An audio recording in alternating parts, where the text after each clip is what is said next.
My name is Staff Sergeant Marcus Rivera, and in 35 years of military service, I've seen things that would keep you awake for weeks. But nothing, absolutely nothing, compares to the case of Private Jake Henderson in the Afghan desert back in 2019. It was a scorching Tuesday. The thermometer hit 115 degrees Fahrenheit in the shade, and the sand felt like it was boiling under our boots.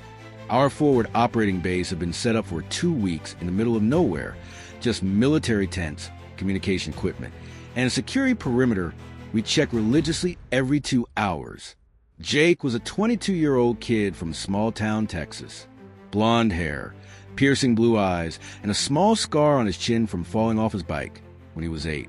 I only mention that detail because it becomes important later. He was meticulous, punctual as a Swiss watch. Never once in 8 months of deployment had he been late for any procedure. At 1,430 hours, Jake was supposed to run the North Perimeter check. Standard procedure: 45 minutes walking the fence line, checking sensors, reporting via radio every 15 minutes. Simple as that. 14:30, Jake leaves the main tent. I saw him go myself, equipped with radio, GPS, and his standard issue M4. 14:45, first radio check. North sector, all clear. No contacts. 1500, second check. Continuing patrol. Sensor 7 running low on battery, but operational. 15:15, silence. 15:20, Henderson, report your position. Nothing. 15:25, Private Henderson, respond immediately. Just static. The Afghan desert isn't a place of games. Sandstorms come out of nowhere. There are dangerous animals, and Taliban fighters occasionally test our limits. I activated emergency protocol. Within 10 minutes, we had a search team on the ground. His GPS showed the last location at Sensor 12, northeast corner of the perimeter. We reached there in 15 minutes, running under that blazing sun. We found only footprints in sand, his footprints, that simply stopped, like he had evaporated into thin air. There were no signs of struggle, blood, or any indication of abduction. His tracks were clear in the soft sand, but after about 20 meters, there was nothing. No tracks going back. No tracks continuing in any direction. We searched a 3-mile radius. Helicopters flew over the area for 6 hours. Search dogs brought from base followed the scent to the exact point where the footprint stopped, then got confused. Circling around like the smell just vanished into the air. The first night was the worst.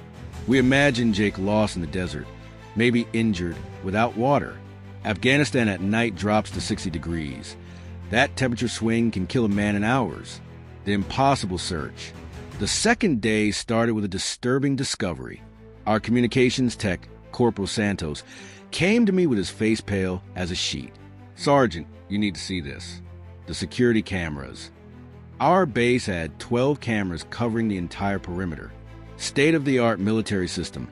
Continuous high-definition recording. Santos showed me the footage from the moment of disappearance. 14:30, camera 3.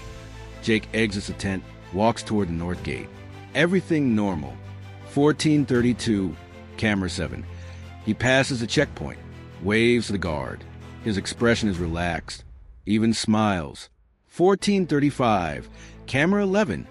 Jake walks along the outer perimeter. Here's where it gets weird. He stops, looks at something outside the camera's range. Frowns like he's seeing something unusual. 14:36, Jake walks out of camera 11's field of view. He should appear on camera 12 in exactly 3 minutes, considering his usual pace. 14:39, camera 12, nothing. He simply doesn't appear. But here's the part that still gives me chills.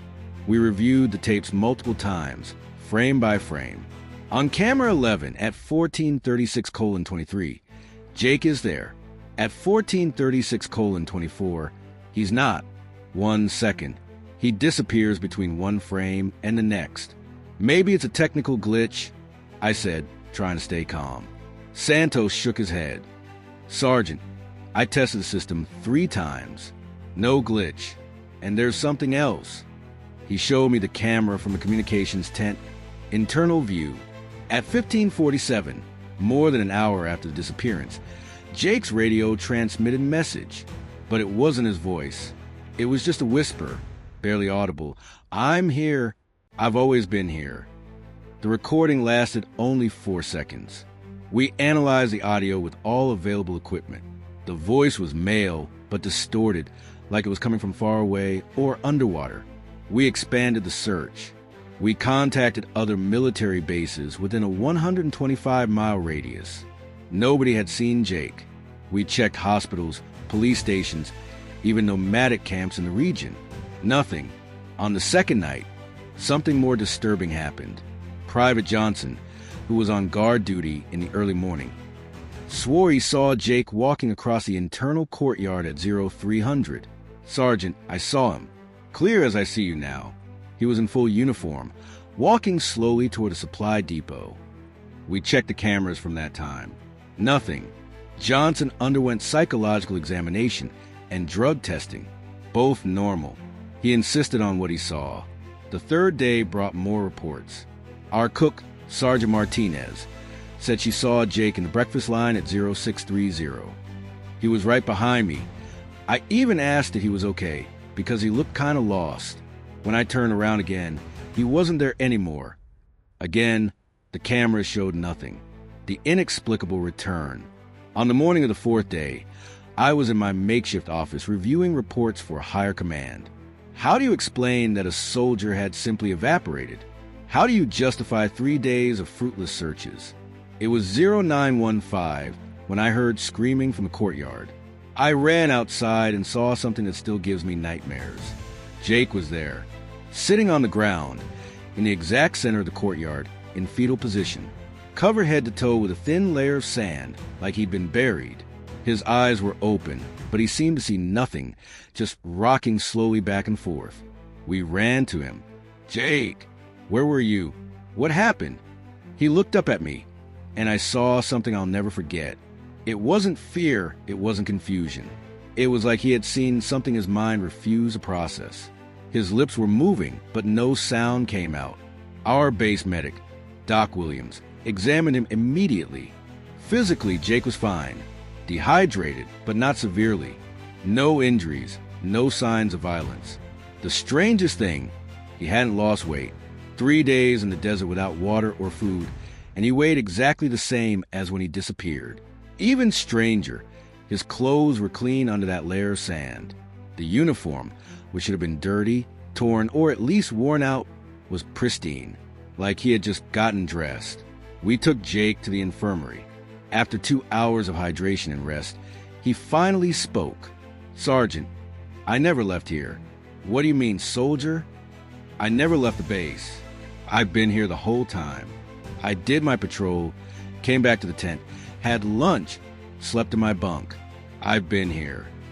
I showed him the security footage. Jake was silent for long minutes, watching his own image disappear. "This isn't right," he murmured. "I remember everything. I completed the patrol, reported to you at 1600, had lasagna for dinner, which wasn't served that day, played cards with Corporal Santos until 2200. Santos was beside me. "Jake, you disappeared Tuesday. Today is Friday. I spent the last 3 days looking for you." Jake's face contorted with confusion. "No, that's not..." "I slept in my bunk. Every night. I woke up here this morning, and you were all staring at me like I was a ghost." The truth nobody wants to accept.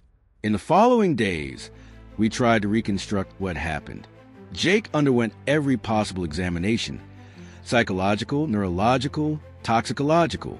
Everything normal. His memory of the 3 lost days was crystal clear. He remembered every detail or routine that never happened. But then we discovered something that changed everything. Corporal Santos, analyzing security tapes for the 10th time, noticed something we had all missed. The supply depot camera, an area we never checked because it was at the back of the base, showed a shadow. A human shadow moving. During the 3 days Jake was missing, the camera was poorly positioned. Only captured shadows on the wall. But the shadow measurements corresponded exactly to Jake's height and body structure. The shadow appeared always at the same times. 0630, breakfast time. 12:30, lunch, 1830, dinner, and 2300, lights out. Like he was following his normal routine, but invisible to all other cameras. Sergeant, Santos called me with a trembling voice. There's something else.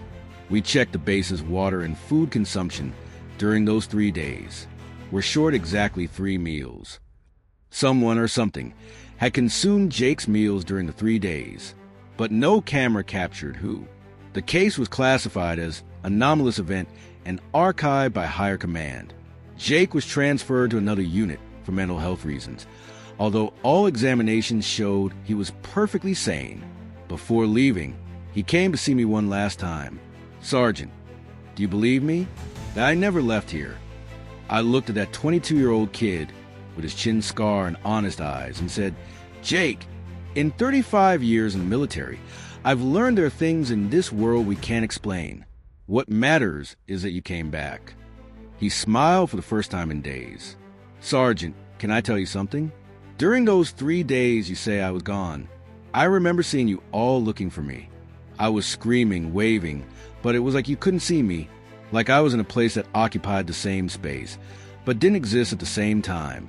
To this day, 7 years later, we have no explanation for what happened to Private Jake Henderson.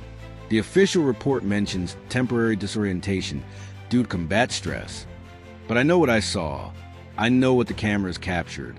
And I know that sometimes in this world, things happen that defy everything we think we know about reality. Jake is a civilian now, works for a security company in Dallas. We talk from time to time. He never mentions the incident again, but whenever we say goodbye, he says, Sergeant, thanks for never stopping looking for me, even when I was right there. And I always reply, Soldier, I never abandon my men, no matter where they are. This is just one of many stories I've witnessed in decades of service. Stories that test the limits of logic and make us question what we really know about this world. Next week, I'll tell you about the day a bullet ricocheted 7 times before saving a soldier's life, in a way that defies all laws of physics.